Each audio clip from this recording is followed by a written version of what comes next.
What's up, everybody? Welcome back to Ethan's Exotic Escapades. Today we are going to be going to Lowe's. Well, I'm already at Lowe's because we're going to be getting materials so that we can build the enclosure for my Asian water monitor that will be coming soon to the store. But before we get started, make sure you like and subscribe to join the tribe. And let's go ahead and get started. So far, I've already got some plywood right here, a couple of the plywood boards, and then I also have these 2x4s. So I will let y'all know an updated list of everything that I'm getting here at Lowe's, and I'll see y'all when I'm done. All right, just got done in Lowe's, and here's what I got. I got 4 plywood boards, but I had to go back and get another one. And then I have 16 of these 2x4s. And then this is a makeshift pool that I'm going to make with this tub that I got for him. And I got these 2.5-inch wood screws, as well as these 2-inch pocket hole screws. Here's the blueprint that we've gotten written out. This is how big the enclosure is going to be. It's going to be 8 foot by 3.5 foot by 6 foot tall. And then it's going to have glass that will be 2 different sheets. And then the top will be made out of some chicken wire. First, we start off by making the base for the enclosure. So we're cutting up all of the pieces right here. And we have to have 2 smaller pieces and then 2 long pieces to make the base. The 2 long pieces are 8 foot long, and then the 2 smaller pieces are 33.5 inches. So that's how long you need to make those whenever you cut them. Went ahead and cut 2 more of the pieces that are 33.5 inches long so that we can make the top. And then after I cut those, we went ahead and started putting the screws in the base. So you put 2 screws in each corner, and we went ahead and put it together. Here's a look at the other side, putting it together. Got to make sure that it's flush whenever you're putting the screws in so that everything is even. After cutting those and putting them together for our base, went ahead and started making the top. And you've also got to put 2 screws on each side. We're still using the 8 foot long 2x4 on each side, and then the 33.5 inch long smaller pieces that we cut. And here we are putting the screws in this piece on each of the corners. We are using the wood screws for this, so make sure that you're using the right screws. And remember, you're still trying to make everything flush, and it's still 2 screws on each corner. Now we're going to start making the frame for the sides, so we're going to have to cut some pieces so that they are 65 inches tall. Here I am measuring out the first piece right here, making sure that I get it at exactly 65 inches, and then I drew a line right there so I could cut it.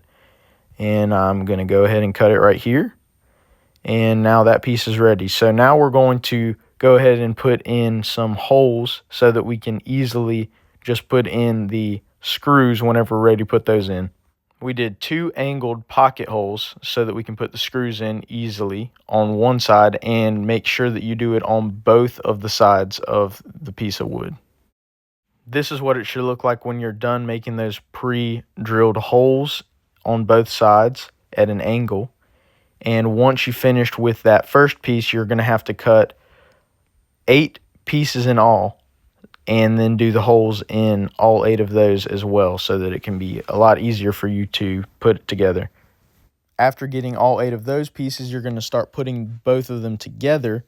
So you're going to use 2 of those exact same pieces and put them together with those same wood screws that we've been using the whole time. And you got to make sure that you have the first piece flat, and then the piece under it is going to be turned to its side, and then make sure that you screw those pieces together like so that they can form a corner, so that you can use it as your corners in each of the corners of the enclosure. And you can use about 4 screws to get the pieces to go together. Now we have the base done, and then this is what your pieces should look like right here. You should have 4 of them once you're done, because you're using 2 each to make the corners. Now that we've got those done, here's another look at what the corner should look like, and this is where the corner is going to go right here. Now we're going to cut a piece of the plywood for the base, so it should be 8 by 3.5 by 8 by 3.5 foot. Here's a look at the piece of plywood before, and we went ahead and drew a line across it so that we know exactly where to cut. And then we're going to go ahead and cut it right here, starting with one of these handheld saws. And here we go, finishing it off right here. Now we're going to go ahead and put the piece of plywood on top of our base that we have already made and put in screws all the way around it, making sure that we've got about, a couple of inches between each screw, and make sure that you screw down the corners really well because you want to make sure that the corners are nice and secure. But this is what it should look like when you're finished with that. Now we're going to go ahead and start putting on our corners, and we're using different screws this time. These are those pocket hole screws that we got and that I showed you at the beginning. We're going to do 2 of them on each side, and make sure that you have the wood facing the exact same way that I am. This is the front of the enclosure right here, so make sure you have the wood facing this exact same way. Once we've got that one screwed in, we went ahead and screwed in all of the other corners, doing the same exact technique that we did on the first one. So we're going to go ahead and do that to all the rest of them. And once you have all of those screwed in, you're going to do the same thing but to the top of the enclosure. So we've got the top that we've put on top of here, and now we're doing those same pocket hole screws into the top so that we make sure that the top is nice and secure. This is what it should look like whenever you have finished with all of the screws in the top of the enclosure. Next, we're going to go ahead and start with the area that will be under the glass. So we're going to cut 2 17-inch long pieces right here. So we're making sure we're measuring it out right, and then going to go ahead and cut both of those pieces because these are going to be supporting the top piece, which is this piece right here, that'll be sitting on top of them. So make sure you have those cut correctly, and they'll be going on each side to help support this long piece right here. Now we're going to go ahead and pre-drill holes, some pocket holes into those 17-inch long pieces of wood. So make sure you do 2 of these the same way that we're doing right here, facing the same way as well. And this is what they should look like when they're done. 2 holes on each side, and this is just for those 2 pieces that we cut that were 17 inches long. Now we're going to go ahead and drill 2 holes on each side of that longer piece, and we're going to cut one more piece that is also going to be 17 inches long for the middle. Once we got it measured out, we started cutting that piece right here, making sure that it was at 17 inches. And after we did that, we still have to do holes, but this time they're going to be a little bit different. They're going to be parallel, 2 on each side. And make sure that you're doing them parallel. This is what it should look like whenever you're done with those holes.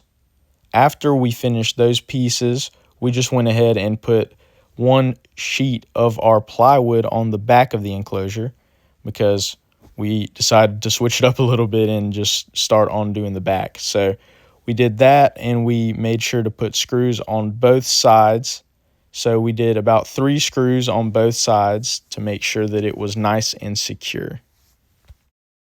The next piece that you're going to cut is going to be 89 inches long.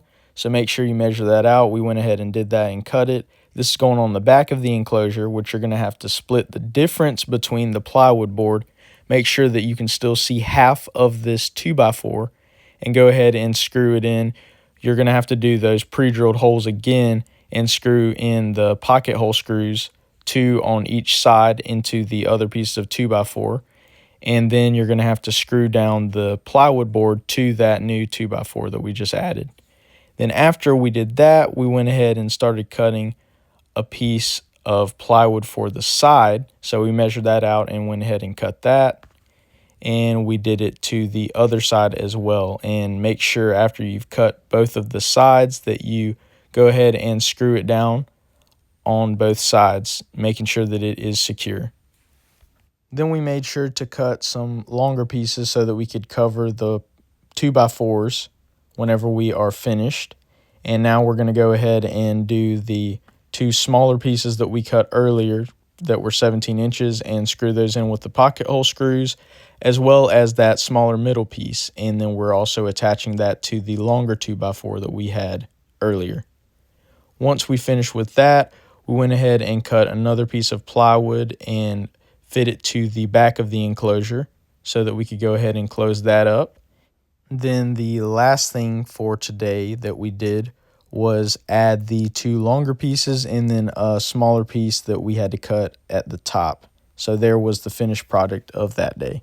The next day, went to the store and I had to remove all the stuff from the shelves so that I can put the enclosure here, because this is where the enclosure is going to go. So this is a look at it before, and this is a look at it after I have moved those shelves. And I also had to move that shelf that was at the top right there that had that tank, but I ended up doing that a little bit later. But here's a look at the empty wall, and here is a look at the wall now with the enclosure at the store. And it is still not completely finished. There's still a lot more that has to get done, but here is a look at the enclosure before we've added the top and a lot of the other stuff. So here's a look at it now that it has been taken apart and put back together at the store.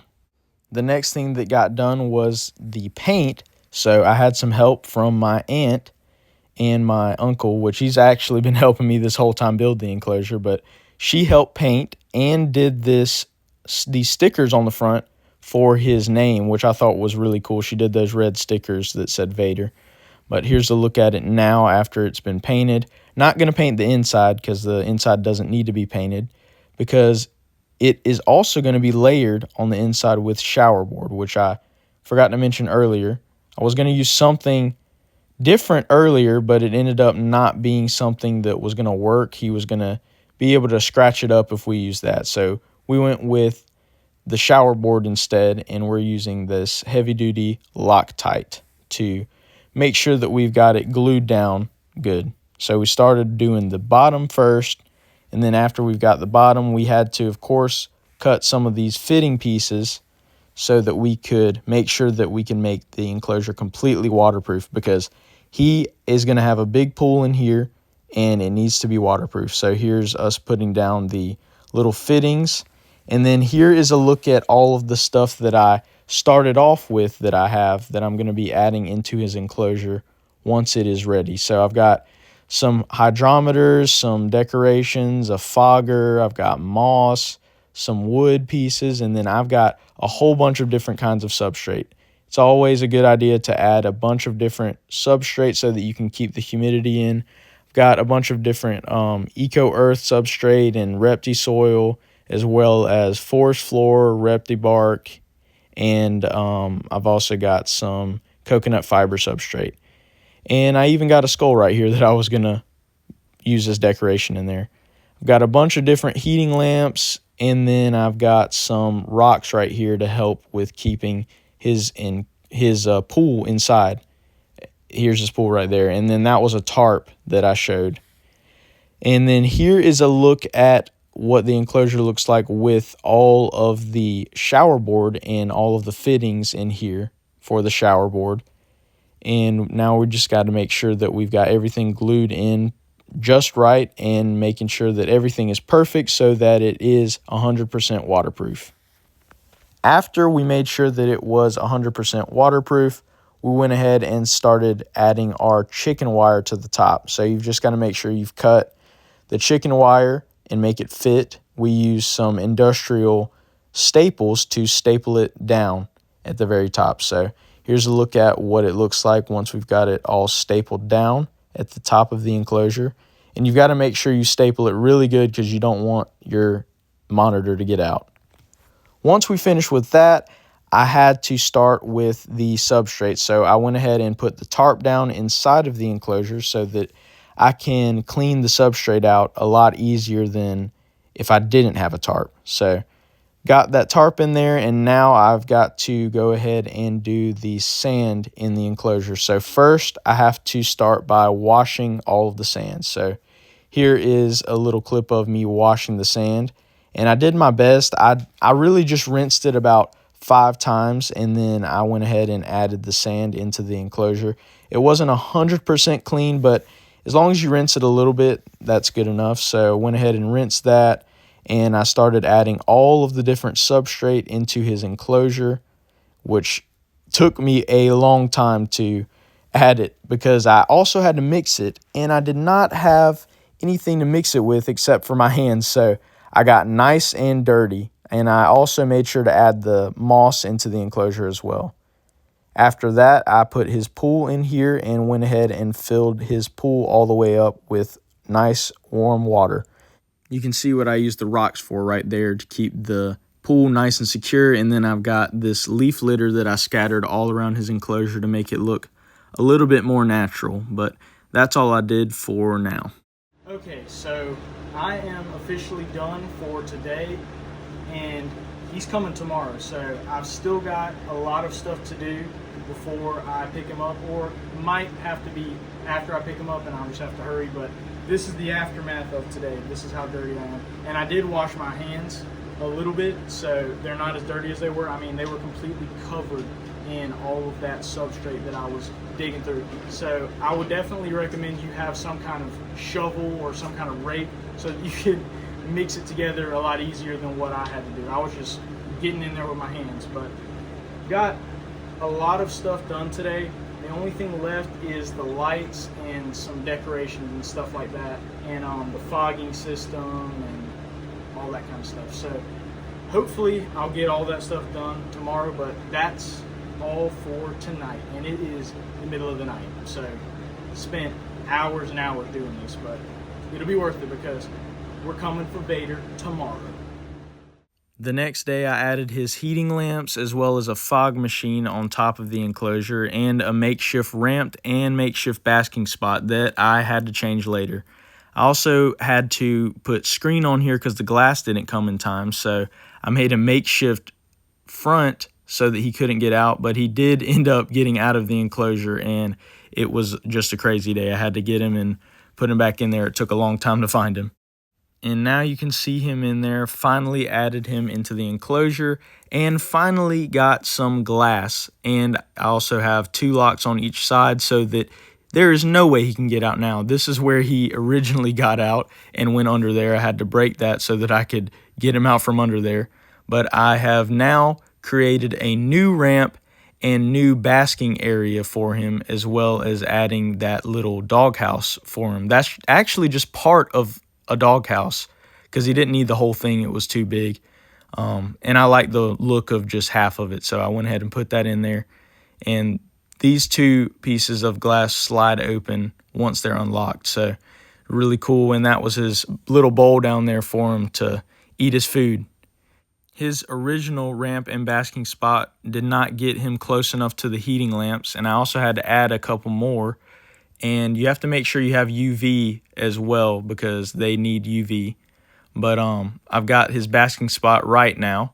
It's at 115 degrees, which is exactly what it needs to be at. Here's a look at the final product. I did repaint it, and I have this little toy up here, which is just a 3D printed Asian water monitor, but I did have to change something.